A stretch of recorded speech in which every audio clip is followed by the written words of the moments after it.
Hi పిల్లలు. విదురుని కృప వల్ల పాండవులు లక్క ఇంటి ప్రమాదం నుంచి రక్షింపబడ్డారు అని తెలుసుకున్నాం కదా. చాలా రోజుల తరువాత పాండవులు జీవించే ఉన్నారని ద్రుపదరాజు పుత్రిక ద్రౌపదితో వారి వివాహం కూడా జరిగిందని తెలియగానే దుర్యోధన కర్ణులకు చాలా బాధ కలిగింది. వారు మళ్ళీ పాండవులని నాశనం చేయడానికి ఉపాయం ఆలోచించసాగారు. విదురుడికి చాలా ఆనందం కలిగింది. అంతా మంచి జరిగింది అంటూ విదురుడు ధృతరాష్ట్రుడితో ఈ విధంగా పలికాడు. ఇప్పుడు ద్రుపదుడితో మనకు స్నేహం కుదురుతుంది. ఆయన మనకు బంధువు అయ్యారు. ఇప్పుడు మనం పాండవులని సగౌరవంగా ఇక్కడికి ఆహ్వానించాలి అన్నాడు. విదురుడు వెళ్ళిన వెంటనే దుర్యోధనుడు ధృతరాష్ట్రుడితో, వారిని పిలిపించడం మంచిది కాదు. మనం వారిని చాలా కాలంగా నాశనం చెయ్యాలని పథకం వేస్తూనే ఉన్నాం, కానీ అది ఫలించడం లేదు. ద్రుపదుడు వారికి సహాయకుడుగా ఉన్నా ఏమవుతుంది? వారంతా కలిసి మనల్ని ఎదుర్కోలేరు.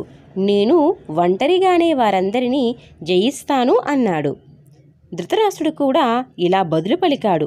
అవును, ఇదే ఉత్తమంగా ఉంటుంది. అప్పుడు కర్ణుడు అందుకుని, పరాక్రమించడమే క్షత్రియ ధర్మం. సామదాన భేదోపాయాల ద్వారా పాండవులు జయింపబడరు. వారిని ప్రత్యక్షంగానే జయించగలం. కానీ ఒక విషయం జాగ్రత్తగా ఉండాలి. ఈ పని ఎంత త్వరగా వీలైతే అంత త్వరగా అకస్మాత్తుగా చేయాల్సి ఉంటుంది. అలా చెయ్యకపోతే కృష్ణుడికి విషయం అంతా తెలిసిపోతుంది. ఆయన యాదవసేనతో తరలివచ్చి మనల్ని ముట్టడిస్తాడు. అప్పుడు వారిని జయించడం కష్టం అవుతుంది. కృష్ణుని నీతి కుశలత ముందు మనం ఉండటం అనేది అంత తేలికైన విషయం కాదు అన్నాడు. ధృతరాష్ట్రుడు, కర్ణ, నీ పలుకులు వీరునికి తగినట్టుగా ఉన్నాయి. నీ విస్పష్ట నీతిని నేను మెచ్చుకుంటున్నాను. కానీ నాదొక్క కోరిక. నువ్వు, దుర్యోధనుడు ఇద్దరూ కలిసి భీష్మ, ద్రోణ, విదురులను సంప్రదించిన తరువాతనే ఏదైనా నిర్ణయం తీసుకోండి. వారి అనుమతి లేకుండా ఏ కార్యాన్ని తలపెట్టడం నాకు ఇష్టం లేదు అన్నాడు. భీష్మ, ద్రోణుల్ని, విదురుణ్ణి పిలిపించారు. ఈ విషయంలో వారి సమ్మతిని అడుగగా భీష్ముడు, ద్రోణుడు ఇద్దరూ కూడా ఏకకంఠంతో పాండవులకు ద్రోహం తలపెట్టడాన్ని వ్యతిరేకించారు. వారు ఏమన్నారంటే, మాకు కౌరవులు, పాండవులు ఇరువురూ సమానమే. మేము ఇద్దరిని ఒకే విధంగా అభిమానిస్తున్నాము. అలాంటి స్థితిలో పాండవులతో వైరాన్ని గాని యుద్ధాన్ని గాని ఆమోదించము అని పలికారు. వారు దుర్యోధనుడికి అనేక విధాల నచ్చచెప్పారు. ద్రోణుడికి, కర్ణుడికి మధ్య వాదోపవాదాలు కూడా జరిగాయి. ఆఖరిగా విదురుడు ఇలా అన్నాడు. సంకోచం లేకుండా, భయం లేకుండా మంచి వచనాలు పలకడమే స్వజనుల కర్తవ్యం. మీరు వినడానికి ఇష్టపడడం లేదు. అందువల్ల చెప్పాలనుకునే వాళ్ళు కూడా మీకు ఏమీ చెప్పడం లేదు. భీష్ముడు, ద్రోణుడు ఇద్దరూ కూడా మీకు నిజమైన శ్రేయస్సును కోరుకునేవారే. వారు మీ మంచి కోసమే చెబుతున్నారు. మీరు సత్యాన్ని గుర్తించండి. పాండవులని జయించడం ఎవ్వరి వల్ల కాదు. వారి పక్షాన ధర్మం ఉంది. సత్యం వారి వైపునే ఉన్నది. ఈ ప్రపంచంలో మహామహులైన దేవతలు కూడా వారిని ఏమీ చెయ్యలేరు. శ్రీకృష్ణ బలరాములు, సాత్యకి మొదలైన వారందరూ కూడా వారి పక్షానే ఉన్నారన్న సంగతి మీకు తెలియదా? అనేక మంది రాజులు, రాజకుమారులు కూడా వారికి అభిమానులే. ఈ రాజ్యంలో వారికి వాటా ఉంది. ఈ విషయం అందరికీ తెలుసు. పాండవులు జీవించి ఉన్నారని తెలిసినప్పటి నుంచి ప్రజలంతా వారిని దర్శించుకోవాలని ఉత్సాహంగా ఉన్నారు. వారిని లక్క ఇంటిలో కాల్చివేయడానికి ప్రయత్నం జరిగింది. ఈ విషయం కూడా ఇప్పుడు దాగిలేదు. వారిని సత్కరించి మీరు మీ కళంకాన్ని ప్రక్షాళన చేసుకోండి. పాండవులతో స్నేహం చేయడం వల్ల మీకు అన్ని విధాల లాభమే ఉంటుంది. ద్రుపదుడు మీ పక్షంలో చేరుతాడు. శ్రీకృష్ణుడు మీకు సహాయకుడు అవుతాడు. ఇలా యదువంశీయులంతా మీ ఆజ్ఞను శిరసావహిస్తారు. శ్రీకృష్ణుడు సాధారణ పురుషుడు కాదు. ఆయన సాక్షాత్తు పురుషోత్తముడు, భగవంతుడు. ఆయన ఏ పక్షాన ఉంటే ఆ పక్షానికి విజయం తథ్యం. ఆయనతో స్నేహం చేసుకుంటే మీరు ఈ లోకంలో మీ రాజ్యాన్ని విస్తరించుకోగలుగుతారు. మహారాజా, నేను మీతో స్పష్టంగా చెప్పేదేమిటంటే, దుర్యోధనుడు, కర్ణుడు మొదలైన వారంతా పరిపక్వ బుద్ధి కలవారు కాదు. మీరు వారి వలలో చిక్కుకోకండి, వారి మాటలు వినకండి. ఒకవేళ వారి చెప్పినట్టుగా మీరు చేస్తే మీ పుత్రులు, క్షత్రియులు, ప్రజలు అందరూ సర్వనాశనం అవుతారని గుర్తుంచుకోండి అన్నాడు. అప్పుడు ధృతరాష్ట్రుడు విదురుడితో ఇలా అన్నాడు. అవునవును, ఇదే నేను చెబుతున్నాను. భీష్మ పితామహుడు, ద్రోణాచార్యుడు ఇద్దరూ మహామహిమాన్వితులు, జ్ఞానులు. వారు మాకు మంచి వచనాలే చెబుతారు. నీ సమ్మతి కూడా మాకు కళ్యాణకారకమే. నువ్వు చెప్పింది సత్యమే.